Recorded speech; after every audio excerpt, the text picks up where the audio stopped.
Take a look at the top stories. Mwata Kazembe calls for collective responsibility in addressing national issues. Headman Misoshin Chief Chimeses Chief Dom has called for morality and integrity in leadership. CF rebuts publications of their leader being in a near punch-up with Sean Tembo, leader of PEP. In international news headlines, Islamist groups escalate retaliatory attacks on Burkina Faso civilians, Human Rights Watch says. And in sports, Italy's World Cup icon Shirashi dies aged 59.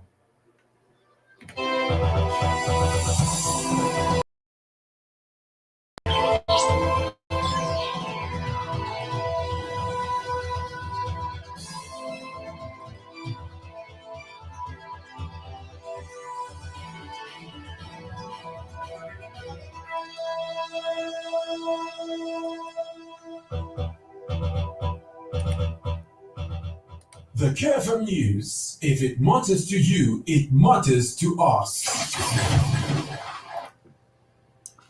And now the news in detail. Senior Chief Mwata Kazembe has emphasized that the country belongs to all its citizens and stressed the collective responsibility to address national issues. Reflecting on Zambia's political history, the chief lamented the current state of political affairs. Mwata Kazembe shared his concerns about the chiefdom being downplayed despite its historical significance. He encouraged Dr. Membe, describing the Socialist Party as a government in waiting, and urged him to soldier on. The Mwata encouraged Dr. Membe to ignore critics and continue advocating for the people's needs, highlighting the high cost of meal meal and other socio-economic challenges. And Dr. Membe, accompanied by over 20 senior party leaders, praised the historical and cultural significance of the region, noting the resilience and contributions of its people who built the Chief's Palace in 1945 with their resources. Dr. Membe criticized the neglect of traditional institutions over the past 60 years and stressed the importance of integrating traditional leadership into the governance system. He committed to working with traditional and spiritual leaders, emphasizing that the House of Chiefs alone is not enough. Dr. Membe stated that Zambia is at a crossroads and highlighted the challenges facing the nation that require the involvement of traditional leaders like Chief Mwata Kazembe. Headman Misoshin Chief Chimeses Chiefdom has called for morality and integrity in those charged with leading the country. Headman Misoshi told KFM News that the call by President Hichilema for traditional leaders to remain impartial in matters involving politicians is timely and important in promoting the peace and unity of the nation. The headman says resolving matters between politicians requires those mediating them to avoid entanglement in partisan politics.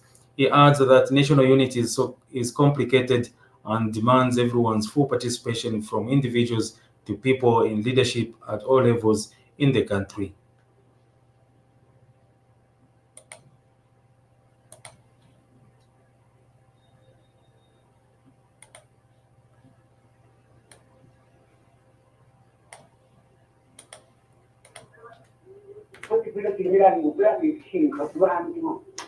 Seguiva da tempo stato pubblicato stato della politician che era di 5 la tolera di 5 che ti va qua non la di planta cioè tolera che di parte di da tua mamma ani quando finita la corruption non ti dire che non ti invece a tua capoate hanno effettivamente quella che non penso ti relanda la prega la fanno anche in tutti non ti attacchi da tua a casa che qui c'era il che primo utile la opportunità per durante che durante la campo di conflitto.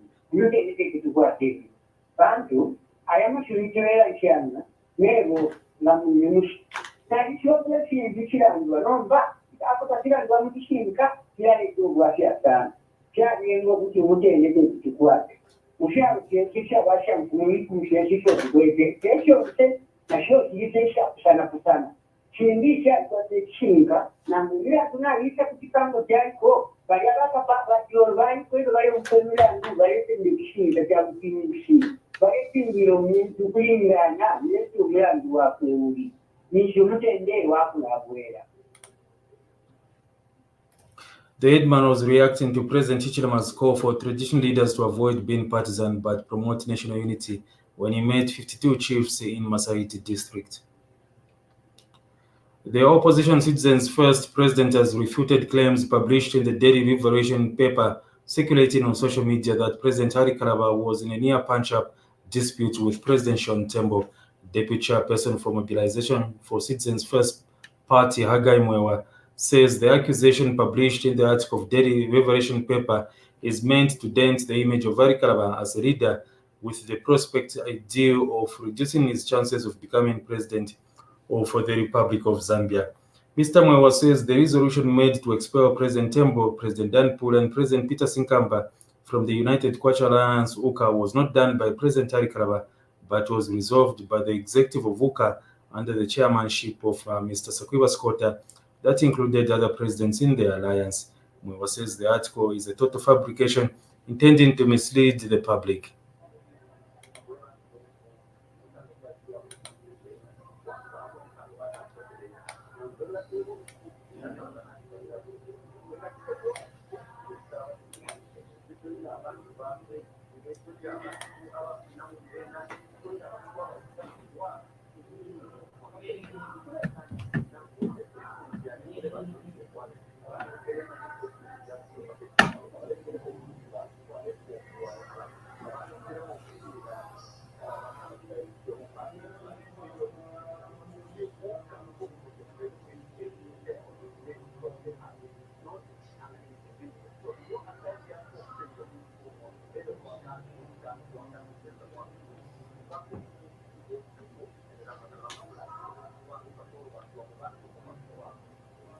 Meanwhile, the deputy chairperson Mobilization stressed that UKA was formed based on bringing all political parties together to avoid vote splitting, but Mr. Tembo, Pula, and Sinkamba have deliberately chosen to engage in another alliance and went on to adopt President Lungu as presidential candidate for the People's Alliance in the upcoming 2026 general elections.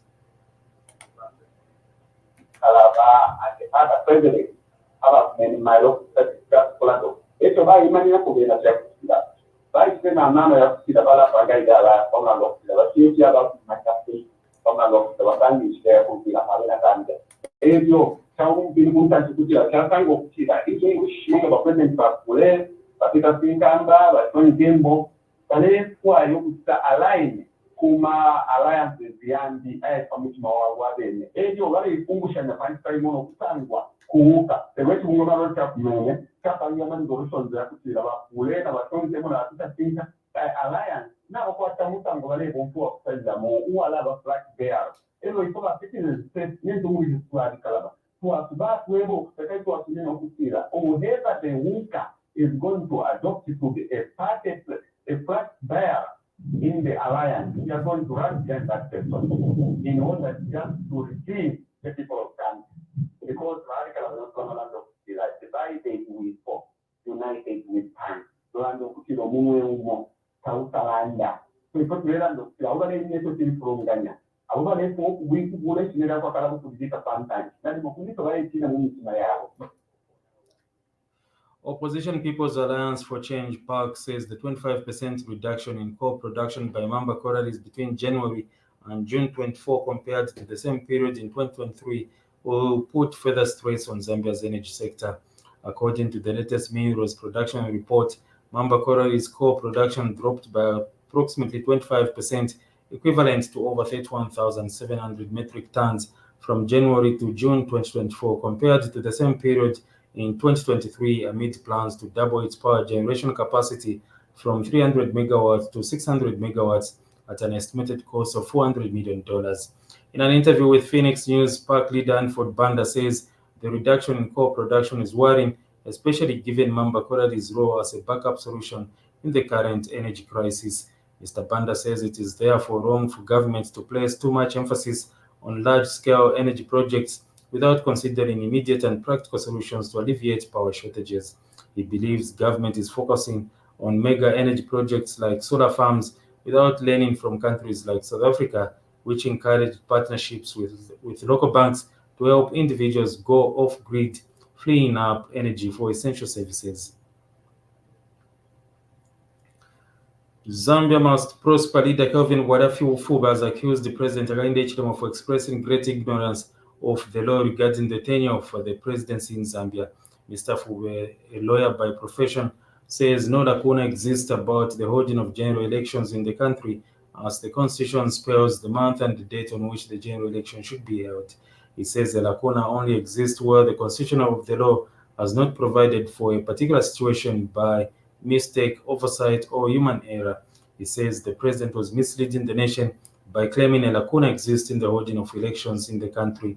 He accused the president of being in panic over the holding of general elections in 2026 because he has failed to perform to the expectations of the people of Zambia.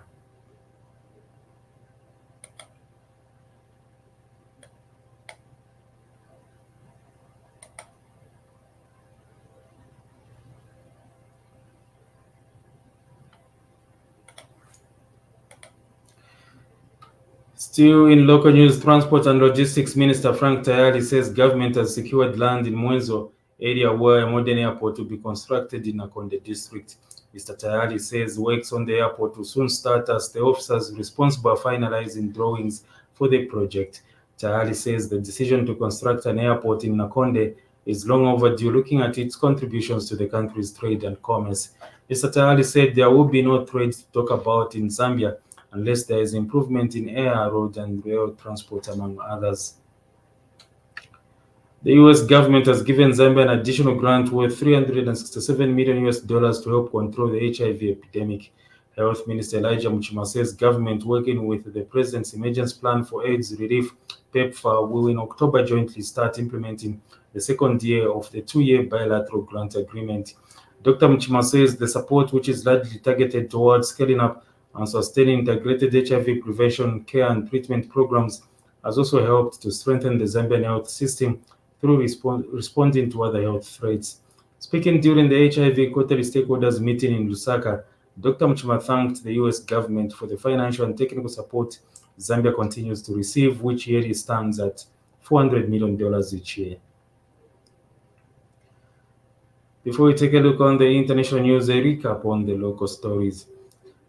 Mwanta Kazembe calls for collective responsibility in addressing national issues. Headman Misoshin Chief Chime says Chief Dam has called for morality and integrity in leadership. CF rebuts publications of their leader being in a near punch-up with Sean Tembo, leader of PEP. Coming up, Islamist groups escalate retaliatory attacks on Burkina Faso civilians, Human Rights Watch says. And Italy's World Cup icon Schillaci dies aged 59.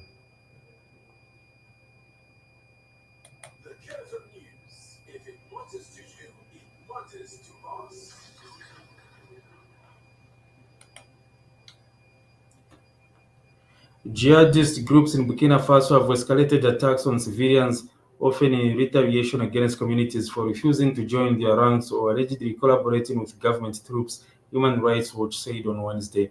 The junta-led West African nation has been grappling with Islamist insurgents, some with links to Al-Qaeda and Islamic State, since they spread into its territory from neighboring Mali almost a decade ago.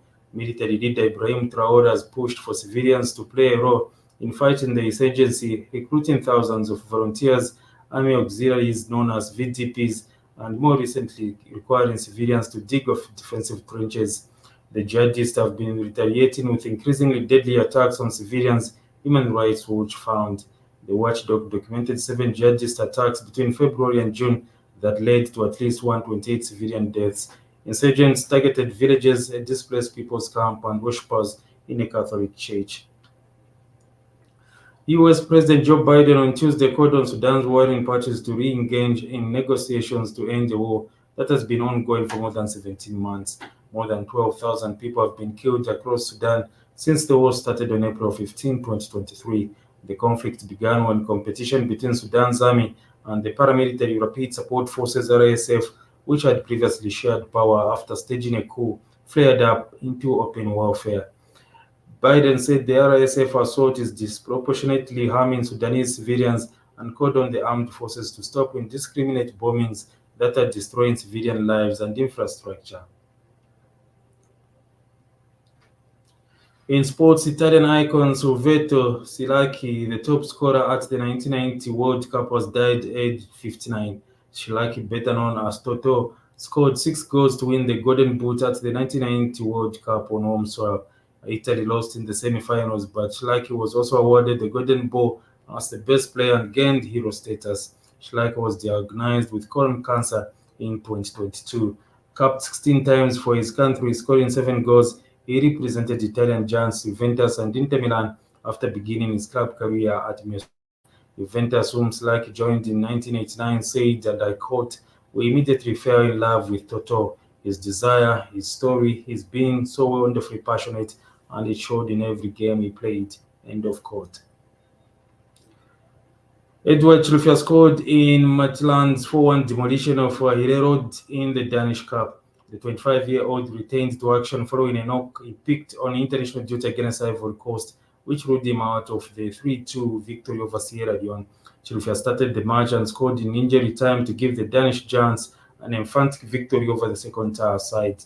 The victory sees Midtjylland advance to the last 16. The Zambian forward now has 4 goals and 5 assists this season. The Danish giants are also involved in the Europe second-tier club competition, Europa League. They will face German side Hoffenheim a week today. Meanwhile, Miguel Changachaiwa was a new substitute in Young Boys UEFA Champions League group stage tie against Aston Villa on Tuesday night. The English side retained the Europe Premier competition after a 41-year-old absence. Aston Villa triumphed 3-0 over BSC Young Boys away in Bern. Before we wind up with the news, a recap on the top stories. Mwata Kazembe calls for collective responsibility in addressing national issues. Headman Misoshin Chief Chimesa's Chief Domos called for morality and integrity in leadership. CF rebuts publications of their leader being in a near punch-up with Sean Tembo, lead of PEP. Islamist groups escalate retaliatory attacks on Burkina Faso civilians, Human Rights Watch says. And Italy's World Cup icon Selassie died aged 59. Ends the news at 13 hours. Join us for another bulletin this evening at 18:15. On behalf of the news crew at K, I'm Jack Mapembolo. Keep listening to KFM.